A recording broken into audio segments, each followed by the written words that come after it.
বন্ধুরা, আজ ভাবলাম একটু সেজে গুজে রাজকীয় লুকে বের হই। তো যেই ভাবা সেই কাজ। একটা সুন্দর ড্রেস পরলাম, এত চমৎকার লাগছিল যে মনে হচ্ছিল কোনো সিনেমায় শুটিংয়ে যাচ্ছি। তো এই রূপের জৌলুস নিয়ে যখন সোজা এসে ঢুকলাম খুলনার দ্য গ্র্যান্ড প্লাসিড রেস্টুরেন্টে, তখন মনে হলো রেস্টুরেন্টের লাইটগুলো যেন শুধু আমার সৌন্দর্য বাড়ানোর জন্যই জ্বলছিল। অবস্থা এমন হয়েছিল যে রেস্টুরেন্টে যারা খাচ্ছিলেন তারা খাবারের চামচ মুখে তুলতে ভুলে গিয়ে হাঁ করে শুধু আমার দিকেই তাকিয়েছিলেন।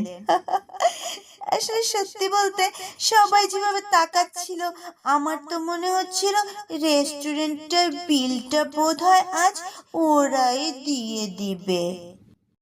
তবে বন্ধুরা, আসল টুইস্ট কিন্তু আমার ড্রেসে বা সৌন্দর্যে না, আসল টুইস্ট লুকিয়ে আছে এই রেস্টুরেন্টের খাবারগুলোর মধ্যে।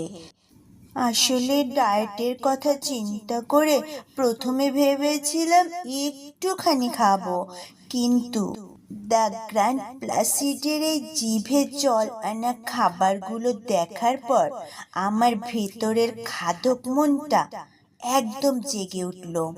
নিজেকে আর ধরে রাখতে পারলাম না। বন্ধুর সাথে গিয়েছি, মজা মেরে খাচ্ছি। ড্রেস সুন্দর হোক আর নাই হোক, প্লেটটা কিন্তু একদম মন মতো সুন্দর করে সাজিয়েছি। এখন দেখার বিষয় হলো এই পুরো পাহাড় সম খাবার আমি একাই সাবার করতে পারি নাকি মাঝপথে গিয়ে আমার ড্রেসের ফিটিংটা আবার টাইট হয়ে যায়। কি মনে হয় তোমাদের বন্ধু, আমি কি পারবো সব খাবার শেষ করতে, নাকি মাঝপথে হার মেনে দৌড় দিব?